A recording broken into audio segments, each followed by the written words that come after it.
Let's see how to install Hyper-V on Windows 11 and how to create our first virtual machine. First, I want to point out that Hyper-V is only supported in the Pro edition of Windows. So I am going to assume that this is the version that you are using. Now, to install Hyper-V, I'm going to click on the Windows Start menu and look for Features. And here we can see this option, Turn Windows Features on or off. Let's choose this. And in this list, you can see here this option, Hyper-V. I need to check this box, then simply click OK.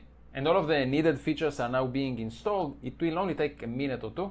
Okay, and it's letting us know that Windows completed the requested changes, but for the PC to finish the installation, we have to restart it. So let's do that. I will restart the computer. So restart now. And all of the needed features are now being installed. Once again, we need to wait for several minutes. Okay, and we are back after the restart. Now I'm going to once again click on the Windows Start menu, and now I'm going to look here for Hyper-V. And here it is, Hyper-V Manager. Let's choose this option. So here we can see Hyper-V Manager, and here we can see this specific machine.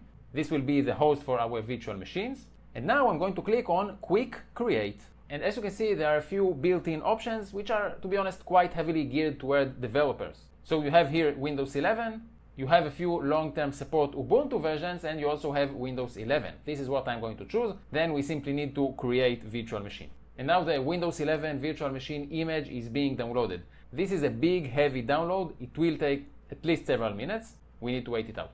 Okay, so it's done downloading. It's now verifying the image. This will also take a few minutes. Okay, it's done verifying. It's now extracting the disk from the image archive. It's a long process, but we're almost there. Okay, and the installation is finally completed. The virtual machine created successfully. In a minute, we're going to connect to it, but first let's take a quick look at the settings. So edit settings. And we can see that right now, about 4 gigs of RAM were allocated. I'm going to increase it, let's say 6.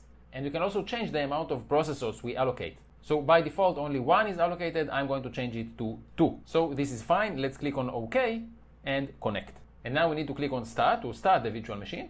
And the virtual machine is now starting. It's now loading. We now need to set the display configuration. And I'm going to drag it all the way to the right. So it says full screen. And let's connect. And as we can see, a user was created called user, and it does not have a password, so let's just sign in. And the Windows 11 Hyper-V virtual machine is now running and ready to use.